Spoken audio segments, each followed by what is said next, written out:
Hi everyone.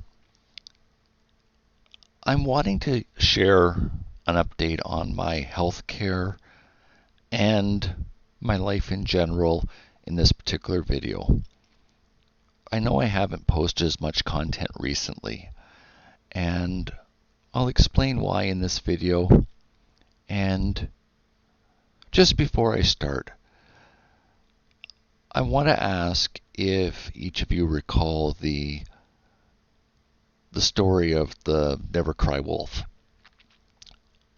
You might know what I'm talking about, where a girl fakes there being a wolf, fakes there being a wolf. Then when there's a wolf, well, she's a liar and she's not trustworthy. Why I am starting the video that way is I've waited for several weeks to post this because I wanted to make sure that what I was saying about my healthcare was accurate, and I care about having integrity. I realize you only see me on camera, for a few minutes or an hour each month. But I try my best for what you see on the screen is what's happening in real life when it's just me here. I've suffered several setbacks with my knees starting in mid-June, and they've continued to deteriorate. So I'm now facing the same situation that happened in 2006 over my leg Perth's disease, now in my knee joints. What's happened to them, or what it feels like and what the symptoms are indicative of, is that the cartilage has torn more and then little bits have been breaking off of it. And this is based on the swelling in my knee and kind of how it's acting, and then the pathway of what was going to happen to me having materialized. I have a pain management appointment on September 6th. I like this doctor. He's easy to talk to. He's a good listener. He repeats back what I've said to him in summary so that I know that I've been understood. And when it's been possible, it's not always possible, when it's been possible and what he's recommending for me is applicable to his own life, he will say that to me, and I appreciate it. So for example, when I was there on June the 1st, he asked me if I would start taking 5,000 milligrams of vitamin D3 each day. The idea is that I would physically bounce back quicker and overall be feeling better with this. And then immediately after he said this to me, he said I keep mine in my car, and then if I'm at the clinic here or his second clinic where he works at, they're with him. And it left me with the impression that he's not asking me to do anything that he wouldn't for himself. And I appreciate that a lot. A whole lot, actually. I am having a lot of problems with pain, but ironically, it's not the pain that I'm actually concerned about. It's the implications of it. I'm only able to stand for maybe 3 to 5 minutes at a time now. It wasn't great before, but I've become very limited and was told this would eventually be happening to me. So what I'm working on right now, and I think what I could give you in terms of making this video worth your time watching, is this. I would highly suggest that you define who you are and what you're all about. And then from that, what you're working on, what you spend your time on, does it meet that mandate? And then you start figuring out how you fulfill what you're going to spend your time on, and if it's fulfilling the mandate. I'm in the middle right now.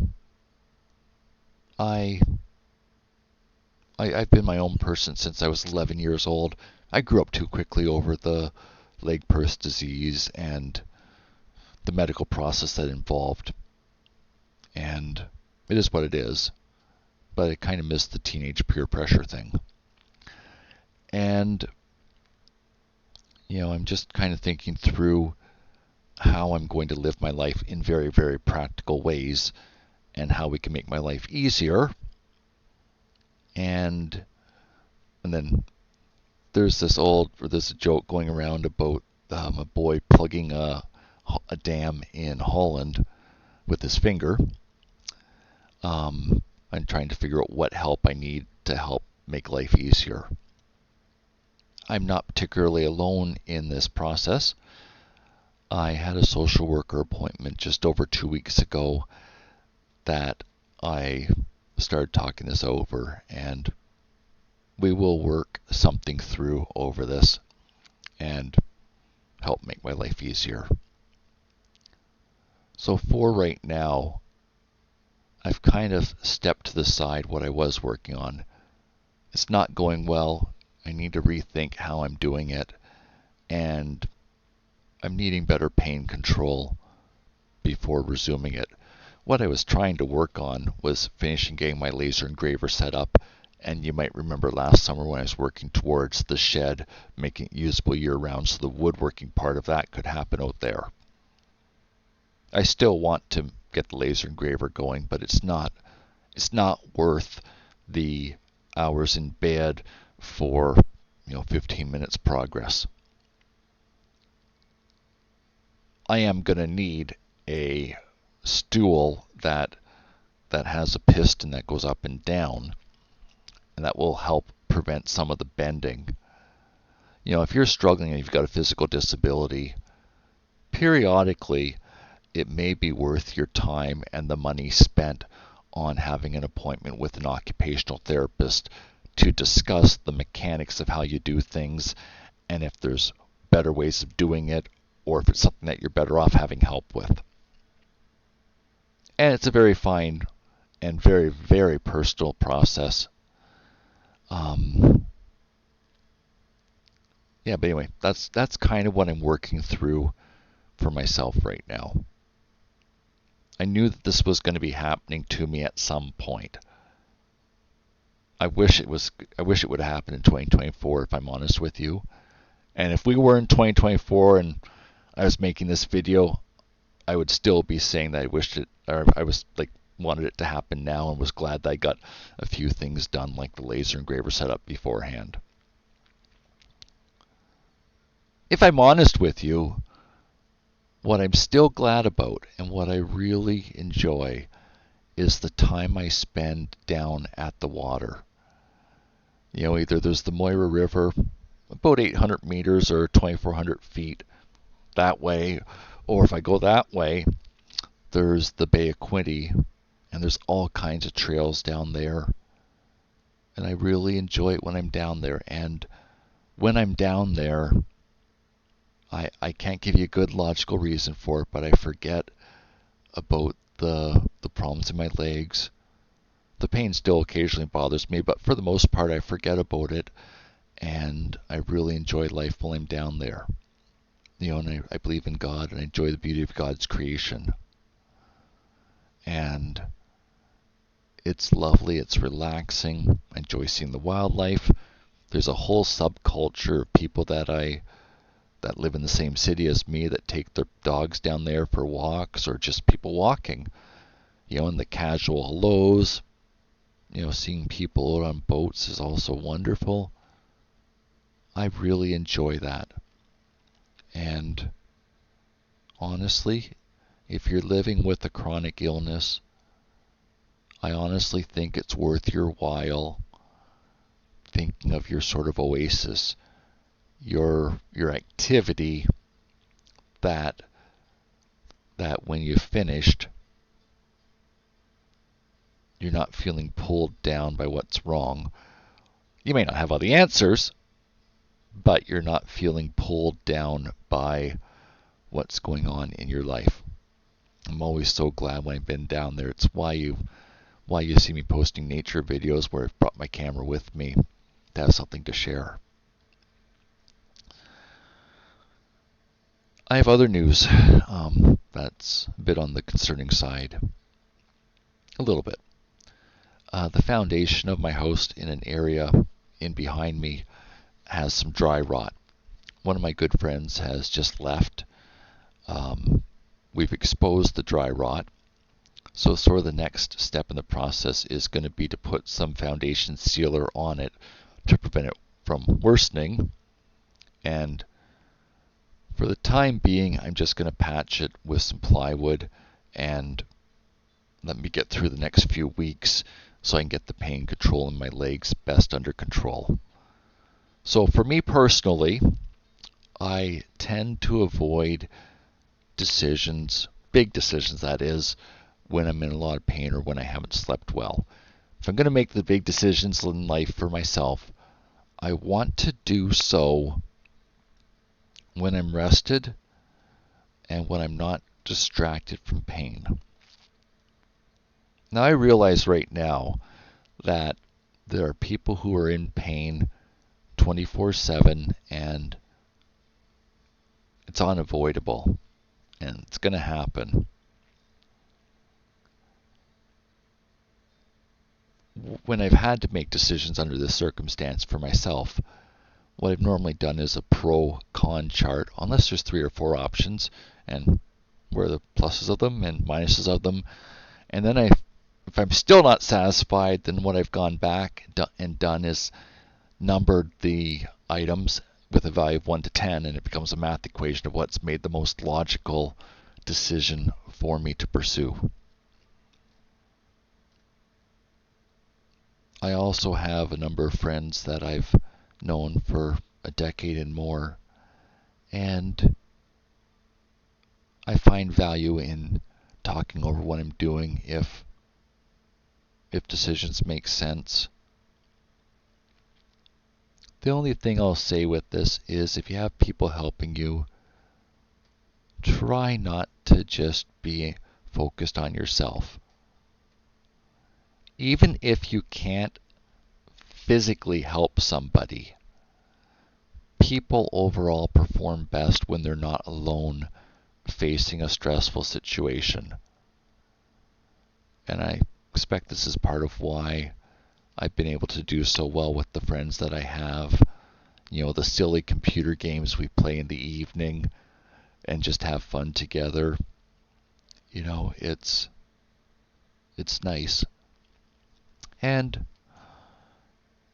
if you do see me on Discord and you have a computer, I mean, you'd be welcome to join for mini golf. I mean, there is a limit of 16 people in the mini golf. But anyway, if you have a computer that can play mini golf, you want to come play a game or two sometime, speak up.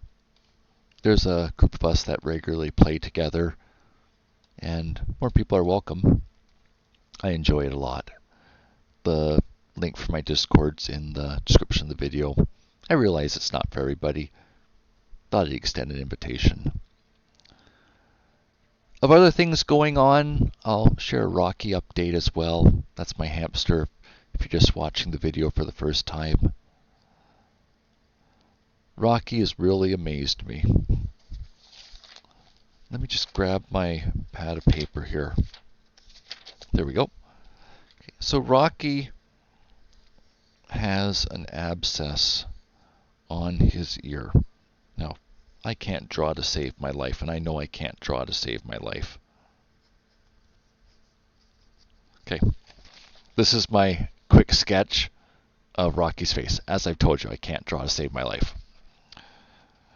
Rocky's ear got an abscess where I've just drawn the circle right over here. And it kind of grew to be like the oval that I've put around it right there. Well, I've been treating it with the over-the-counter wart freezing to kill off the cells, and it has worked where after 3 or 4 treatments the tissue's dead and it kind of falls off. Rocky's really amazing me. Over the past 3 days, the area of the abscess that I've been treating, Rocky finished removing it. It was dead tissue, so he just kind of flicked it with his paw, and it came off. So in terms of the abscess, Rocky's at the best position he has been in during the past 3 weeks. On Sunday, Rocky shifted 8 cubic inches, or roughly 20 centimeters cubed, kind of like this, of shavings. He's foraging, grooming, eating. He runs on the hill. He's making his tunnels. I've got to know him and his postures. So Rocky is, Rocky eats out of my hand, and he enjoys my forehead pets. He's doing really, really well. And we're now at the point where Rocky has outlived the life expectancy of a hamster that has an abscess. I'm really pleased. Something else special has actually happened with Rocky that I haven't talked about. If a hamster really gets bonded to you, they will start shifting their sleeping pattern so that they're up at the same time as you, opposed to being nocturnal. So Rocky has now been making appearances as early as 8:30 or 8:45 to about 10 o'clock, 10:15 most nights he's up. Before this, it was around 11:30 p.m. when Rocky would put in an appearance to start his day. I'm really enjoying the time I spend with him. By his actions, I believe it's the same for him. And yeah, it's going well right now. I'm not sure how much longer he'll live. Hamsters normally have sort of a 2-year lifespan. If you've exceeded 2 years, you've been considered to do well. 2 years is up October the 7th. But by all appearances, Rocky's enjoying life.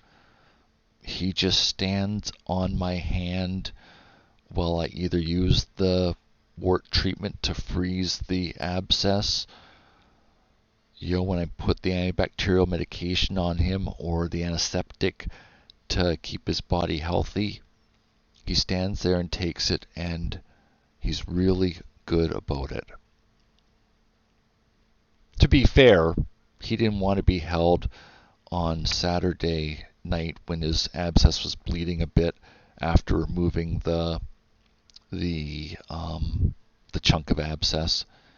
So I just quickly applied the antibiotic and pet his forehead about 3 times, and then I put him back. But I can understand that if you're not feeling well, you want to kind of be home in your own environment. I've been changing Rocky's shavings for where he sleeps much more frequently, so he can be in a nice clean environment while he rests. And yeah, I mean it's going well. And the abscess is not the big problem that I was so concerned about 4 months ago. So I've talked for 19 minutes now. I'm going to be making another video later about knee bracing, but I'm not just here posting these videos on YouTube to make noise. I try to give people an opportunity to know me. So when I'm talking about the more challenging issues in life, there can be some level of trust that what's going on is coming from a place in my own life. Okay? I want to thank you for being here. If you do have a specific topic that you would like me to speak about, I'm more than happy to do so. Or or gather information and then do so. I hope you have a wonderful day today. Thank you for watching this video. Bye for now.